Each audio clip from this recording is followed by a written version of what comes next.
Hi, this is Debbie Markowitz from Real Life, the program of the Long Island International Film Expo.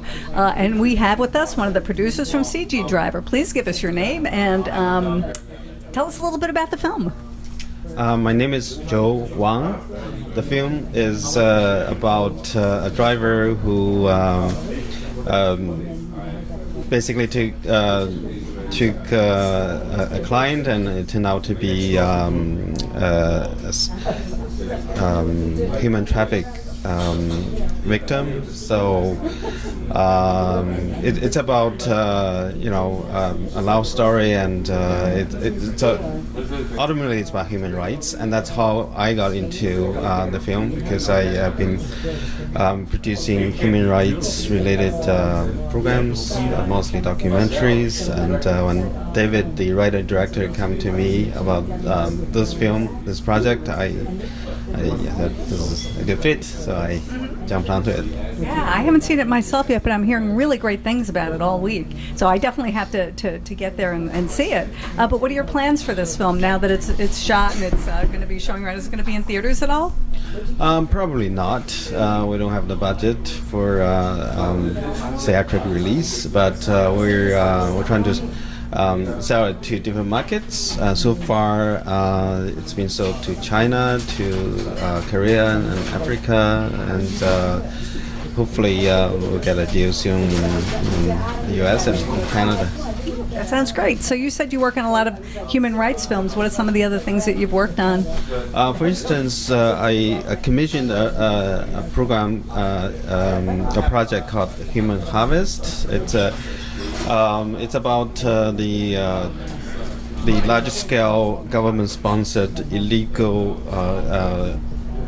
human organ, basically trafficking, happening in China in a large scale. We have basically the prisoners of conscience, like the Falun Gong practitioners in China. They were outlawed and they were run into labor camps and serving as organ sources for whoever, like in America, needs a kidney or liver. You can go to China and they promise to give you a new liver in 2 weeks. So basically kill somebody and just sell the organ to you. When we first heard about this, I didn't believe it, but then the evidence is so much, and also there are two. I come from Canada. There are two prominent Canadian human rights lawyers, and one of which is Under Secretary of State for Asia Pacific for the Canadian government, David Kilgore and David Meadows. They took on the project and did an independent investigation on this, and they found that it's true and it's large scale and it's government sponsored. So I commissioned a project to do a documentary on that, and the documentary won the Peabody Award, which shed a big light on this practice, and we believe that we actually saved thousands of lives with this documentary. That's amazing. What's your plans after this? Is there another film you have in the works already? Yes, we have. In Canada, I run a TV network called Newtown Dynasty Television. So we commission quite a number of projects, and we're very much human rights awareness oriented. There was another documentary. It was in Hot Dogs. It's called "Letter from Masanja."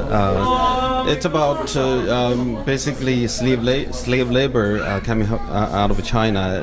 It was a big news a few years ago that an Oregon woman bought a Halloween decoration, and in that package there was a SOS letter.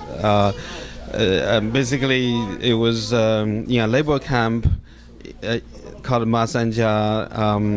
So this prisoners doing slave labor basically, and he was hoping that by sneaking that letter in that package, the situation in a Chinese labor camp could be brought to the light. And it was basically a letter in the bottle, and then come to the U.S. and so it was publicized. The CNN reporting on that, and it was quite a big news. And we actually tracked it down, the writer of that letter, and he was released from labor camp when this news came out, and he wanted to do a documentary himself, and so we worked together, and the documentary was just released. So it's again, it brings awareness of the human rights violations in China, and hopefully it will help the victims in China. That's really important work they do. I really want to thank you, because film can be used for really important things. Thank you. Thank you. And I hope we see some of these in the future. Thank you very much. Thank you. Thank you.